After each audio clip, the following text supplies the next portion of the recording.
Irmão, nós vamos ler a partir do verso 8. É um texto bem conhecido, nós conhecemos bem esse texto do apóstolo Paulo, que diz assim: em tudo somos atribulados, mas não angustiados, perplexos, mas não desanimados, perseguidos, mas não desamparados, abatidos, mas não destruídos, trazendo sempre por toda parte a mortificação do Senhor Jesus no nosso corpo, para que a vida de Jesus se manifeste também em nossos corpos.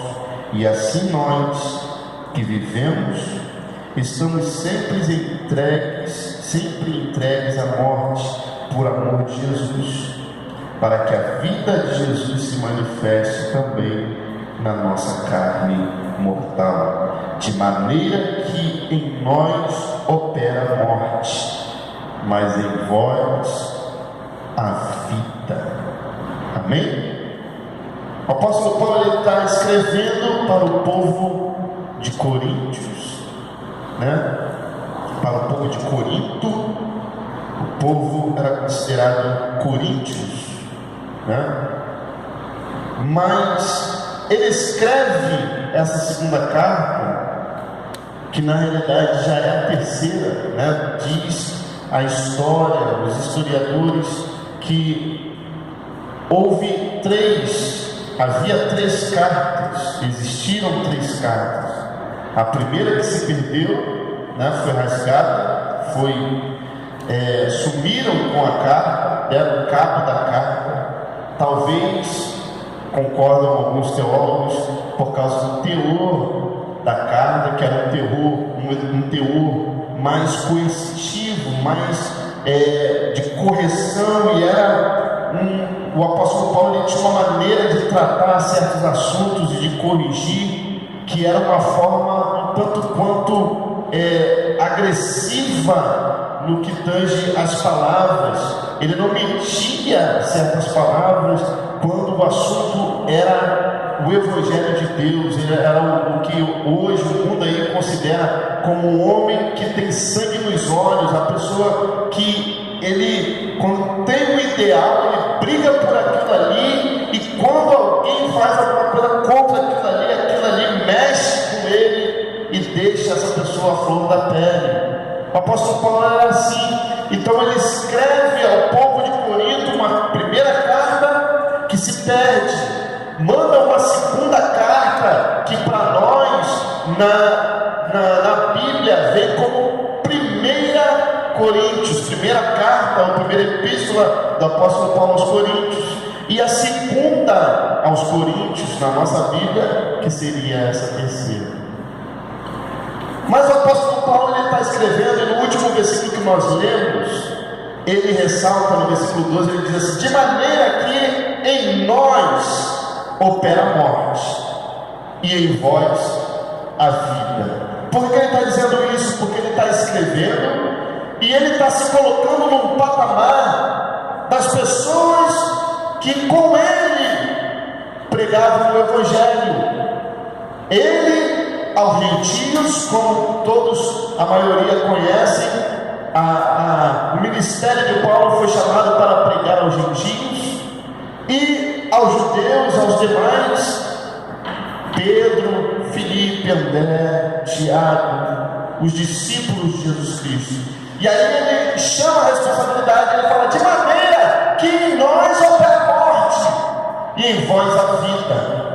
Aquele que está na presença de Deus, aquele que exerce um ministério na casa de Deus, aquele que aceitou a Jesus e que prega o Evangelho ao mundo, ele se doa ao mundo de forma que nele opera a morte. Que isso, Daniel? Mas eu aceitei Jesus Cristo, não deveria operar a vida? Sim, e opera de verdade a vida. Mas como ele escreveu aqui, olha, versículo 11: e assim nós que vivemos estamos sempre entregues à morte por amor de Jesus, para que a vida de Jesus se manifeste também na nossa carne mortal. Ou seja, quando você se entrega a Jesus Cristo, você já começa a morrer no primeiro dia em que você se entrega para Jesus Cristo. Morrer aí espiritualmente? Não. Morrer carnalmente? Sim. Porque o seu espírito é vivificado dia após dia pela palavra. Mas como que eu sei disso? Jesus Cristo falou isso para os discípulos. Aleluia. Vós já estáis limpos pela palavra. Aleluia. A palavra é que vivifica. Aleluia. A palavra é que sustenta. Aleluia. Mas ele começa dizendo aqui, em tudo, versículo 8, somos atribulados, mas não angustiados. Esse mais é um componente da gramática portuguesa, que é chamada como um artigo adversativo, ou seja, adversativo vem do radical de adversário, contra. Esse mais, ele é um componente chamado na gramática, no português, quando a gente aprende lá na escola, de artigo adversativo ou adjetivo adversativo. Adjetivo não, substantivo adversativo. Por que adversativo? Porque primeiro vem uma frase, e quando esse mais, principalmente quando vem seguido de uma vírgula, ele é colocado, pode esperar que o que vem a seguir vem para contrapor, vem para se opor, vem para contrariar aquilo que foi dito em primeiro lugar. É como se fosse um duelo de frases, um paradoxo. O que é um paradoxo? É uma afirmação que contraria a afirmação anterior, mas ambas são verdades. Por exemplo, Jesus Cristo é amor. Quem concorda que Jesus Cristo é amor? Amém. Mas diz também o quê? Que ele é fogo consumidor. Ou seja, ao mesmo tempo que ele passa a mão na cabeça, ele também destrói e mata. Ao mesmo tempo que ele dá vida, ele também tira a vida. Isso é um paradoxo. Como, Daniel? Alguém que pode dar a vida, ele também tira? Sim. E todas as duas afirmativas são verdades. Aqui no texto, o apóstolo Paulo, ele está falando sobre uma verdade que é incontestável. E ele começa: em tudo somos atribulados, mas não angustiados. Você é atribulado, irmão. Eu sou atribulado. Nós cristãos somos atribulados.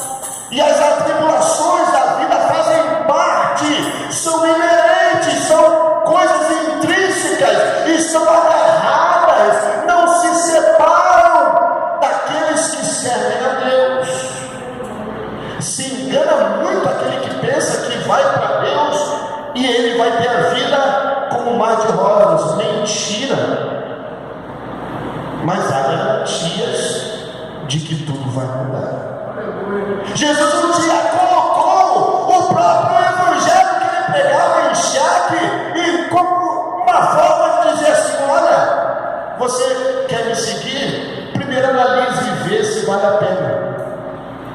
Ele colocou em xeque tudo o que ele vinha pregando pelas vilas, pelas ruas, pelos lugares aonde tinha passado. Ele chega como no nosso dia a dia, como se eu estivesse dizendo para você hoje: olha, quer vir após Cristo? Quer seguir o Evangelho? Quer entrar para a casa de Deus?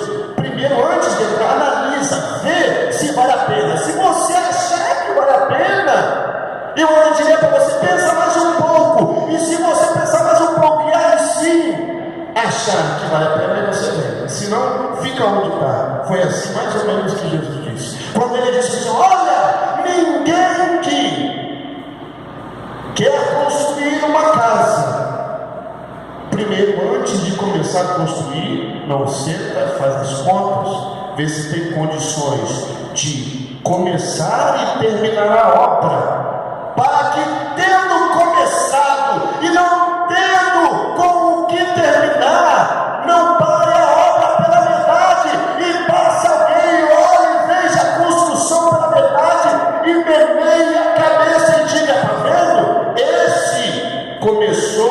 mas não terminou a obra.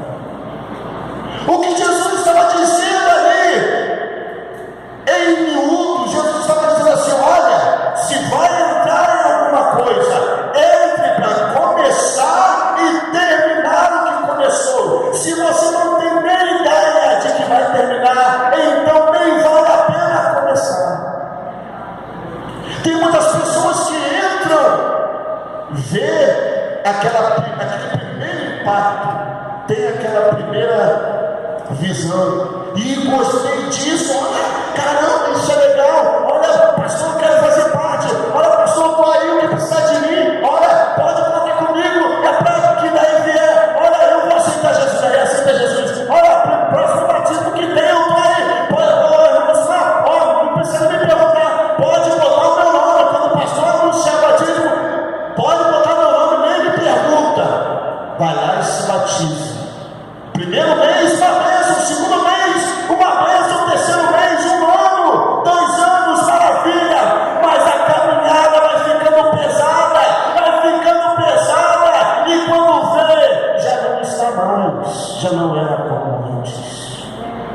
E tende a deixar o caminho de Deus. É isso que o Senhor se refere. Se começou a obra, vai até o final. Ninguém que tenha posto a mão no arado não pode o quê? Olhar para trás. Por quê? O arado era uma peça de madeira que tinha como um guidão de bicicleta, né? Como uma espécie de guidão de bicicleta, ligado ao meio, uma madeira pontuda, e que era ligado aos bois, que ficava ali no arreio, na boca dos bois, e aí os bois iam puxando, e a pessoa, o agricultor ou o ajudante, ele vinha segurando aquela peça de madeira, e o boi, e ele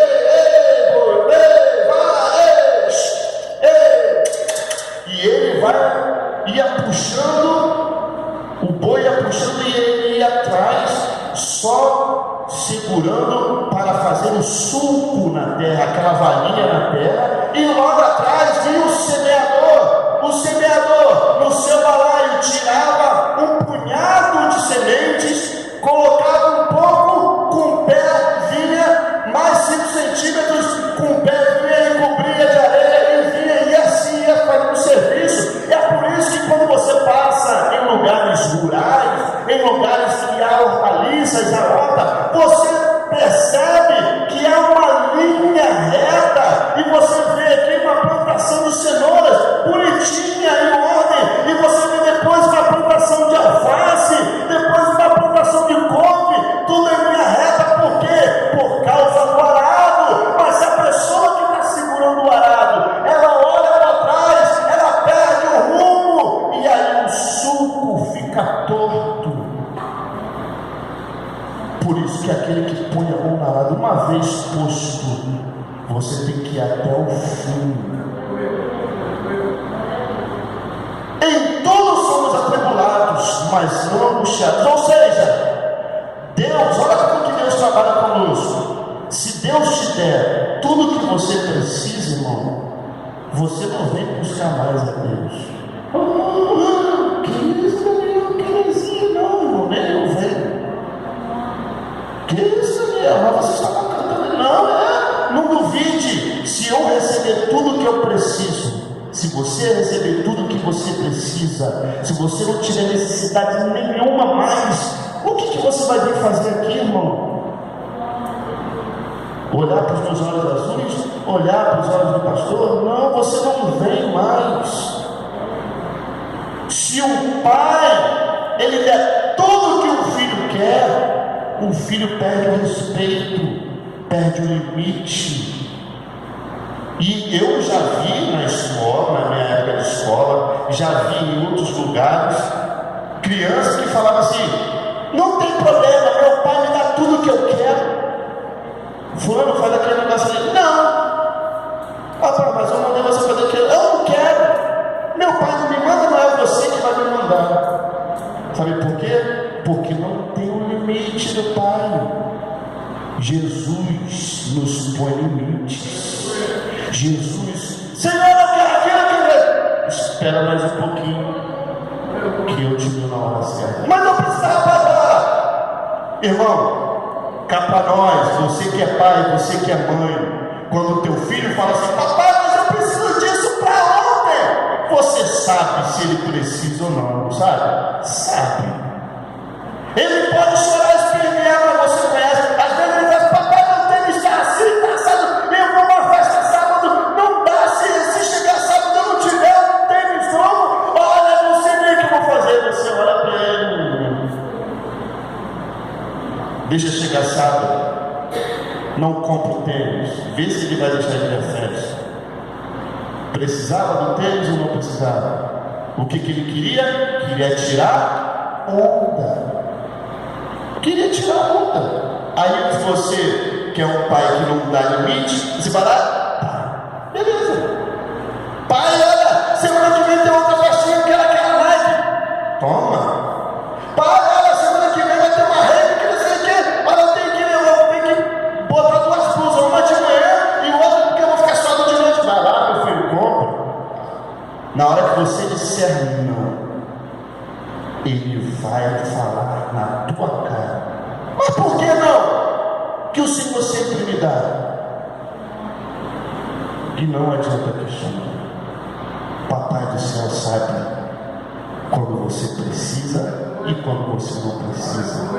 Ele sabe que você precisa agora e sabe que você vai precisar mais adiante. Ele sabe que aquilo que você está pedindo, de repente você nem está precisando. Às vezes é porque você viu alguém ter e quer também. Ele também sabe disso. Ele sabe de tudo. É por isso que tem orações que nós fazemos e que nós não recebemos. Mas tem orações que nós fazemos e recebemos assim, rápido. Mas também tem orações que fazemos e nós só vamos receber o quê? Lá na frente. Deus sabe de cada momento da nossa vida. Então como que Deus trabalha? Em tudo somos atribulados, mas não angustiados. Deus deixa muitas vezes, permite que a tribulação venha sobre a tua vida, para que você corra para os braços do Pai. Mas Ele não deixa com que a tribulação seja tão forte, porque senão chega aqui no limite, e aí ultrapassa da tribulação para a angústia. E a angústia mata, a angústia tira o teu sono, a angústia faz você cometer loucuras. A angústia é capaz de fazer um homem parar na ponte Rio-Niterói, abrir o carro e fazer ele, sem pestanejar, se jogar lá embaixo. Isso é angústia. Um dia pararam na ponte Rio-Niterói, deu nos jornais, uma pessoa que ia se jogar, um homem iria se jogar da ponte. Os paramédicos pararam, o corpo de bombeiro fez todo aquele cerco, os policiais tentando negociar, não deixando. Lá embaixo já havia uma equipe já no bote salva-vidas, mas só para tirar o corpo, porque naquela queda não há como a pessoa sair viva por causa da altura. E aí, com muito custo, conseguiram salvar o homem. E quando acalmaram ele, fizeram os primeiros socorros a ele, e a equipe de reportagem conseguiu dar uma palavra com ele, ele disse, perguntaram para ele por que ele ia cometer aquele suicídio. Ele disse assim: olha, eu sou um funcionário da Petrobras, perdi o meu cargo, eu ganhava 8 mil reais por mês, naquela época ganhava 8 mil reais por mês, fui rebaixado e agora eu perdi 400 reais do meu salário. Olha, bom, se você fizer a conta, 8 mil menos 400 é 7.600. Eu acho que dá para tirar a vida assim, é muito dinheiro que ele perdeu. Irmãos, a que ponto que o homem chega? Sabe por quê? Angústia. Deus permite você vem caindo aos pedaços. Senhor, contempla a minha aflição. Senhor, atende a minha oração. E Deus permite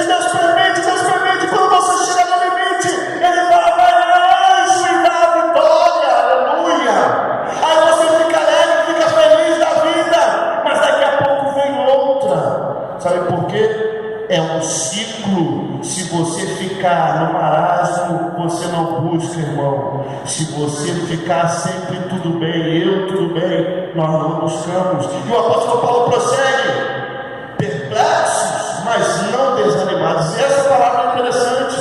O que é perplexo, irmão? Perplexo é surpreso. Perplexo é você ficar de boca aberta. É um susto que você leva. É aquela coisa assim: caraca, eu esperava isso tudo. Quem já passou por isso? Eu esperava isso de todo mundo, menos de você. Quem já passou por isso? Eu esperava isso de qualquer pessoa, de você não. Isso é perplexidade. É você contar com que tudo de ruim possa acontecer em determinada situação, mas aqui não. E aí aqui não acontece justamente aonde você não esperava. Mas olha o que acontece: perplexos, mas não desanimados. Mas Daniel, desanimado, às vezes eu venho para a casa do Senhor, mas esse é o problema da palavra. O desanimado aqui dá a ideia de morte. Desânimo, todo mundo já ouviu falar em ser inanimado, não é isso? E ser animado. O que é ser animado? É um ser que se move. Ser inanimado é um ser inerte. Existe, mas não tem vida.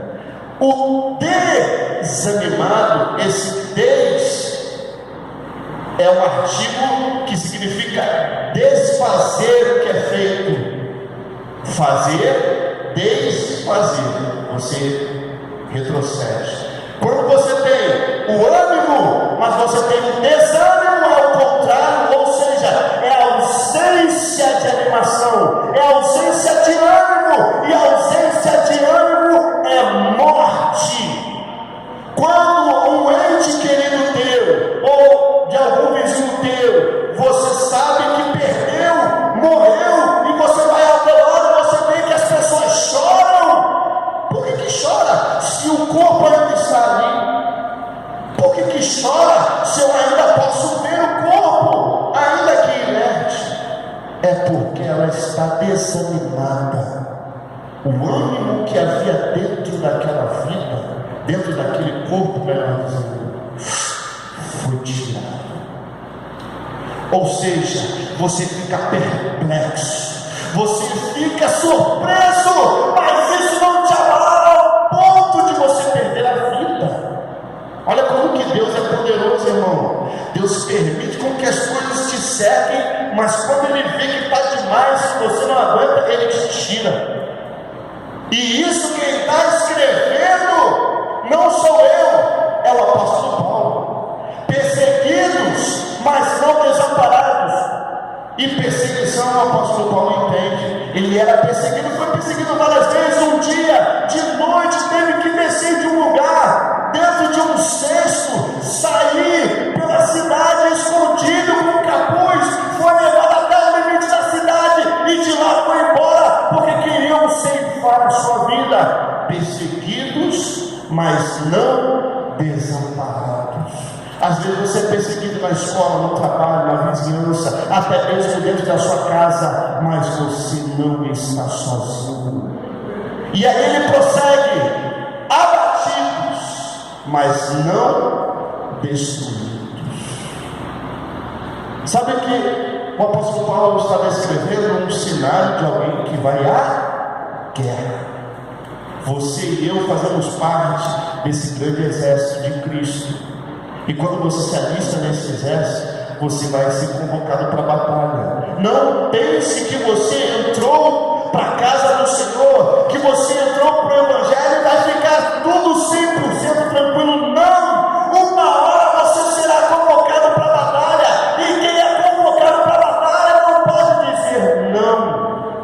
Nós sabemos aqui, nós que somos homens, que já nos alistamos uma vez. Há pessoas que serviram no exército e que hoje estão na reserva, e há pessoas que, como eu, nem chegaram a servir, já foram servir. Me prestou, chegou, me prestou, esse tira aqui, não serve não, dá carteira de reservista para ele. Estou lá, Mas, se um dia estourar uma guerra, e o presidente em exercício falar assim: olha, todos os homens de tantos anos para cima serão convocados para pegarem armas e defender a nação. Você e eu, se estivermos dentro do escopo lá no momento, teremos que lutar. E se você disser não, você é preso sobre a forma de traição, porque não quer defender a tua pátria.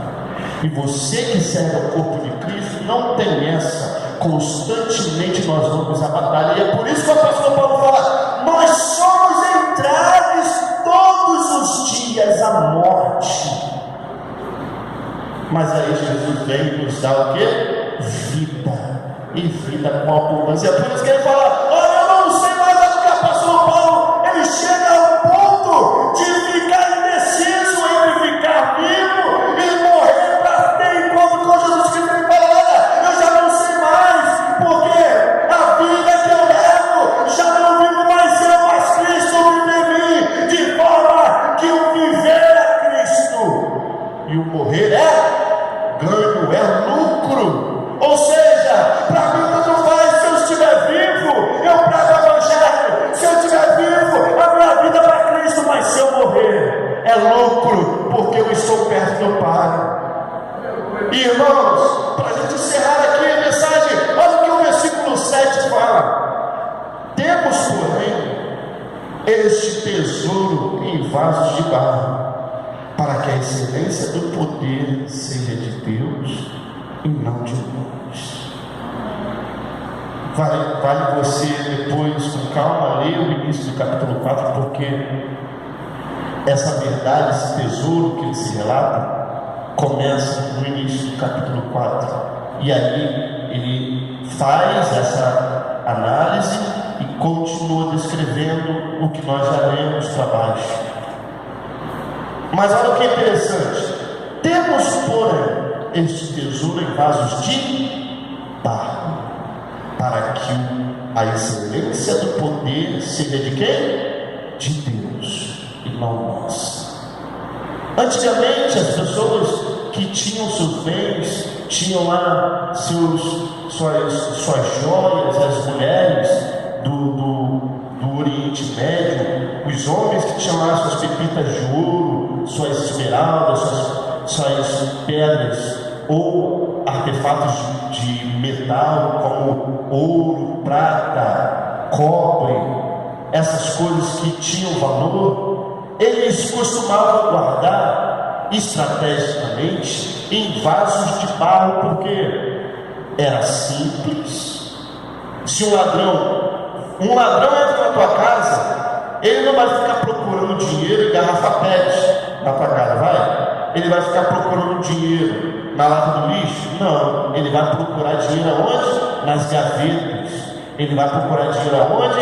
Ele vai olhar na parede, ver se tem um quadro mais ou menos, que pode ter um espaço para um cofre. Ele vai procurar em lugares que chamam a atenção. E aí, normalmente o que se faz? Você coloca num lugar, às vezes, que está até visível, porque é ali onde mais se espera que esteja mais a visão, que a pessoa pensa assim: não, ali o cara não vai colocar, né? Mas é ali que está. É chamado de expertise. Então a expertise da época era o quê? As pessoas tinham vários vasos dentro de casa, vasos de porcelana, vasos disso, daquilo, tinha vasos de prata, vasos, quem era mais rico tinha até vasos de ouro. Mas quando ele tinha um bem, ele colocava em vasos de barro. Número 1, por causa da humildade, por causa da simplicidade. As pessoas que olhassem iam procurar um vaso que tivesse mais monumental, mais imponente. Aquele vasinho, aquele ali deve botar água, deve ser um cântaro para pegar, para guardar ali. E era assim.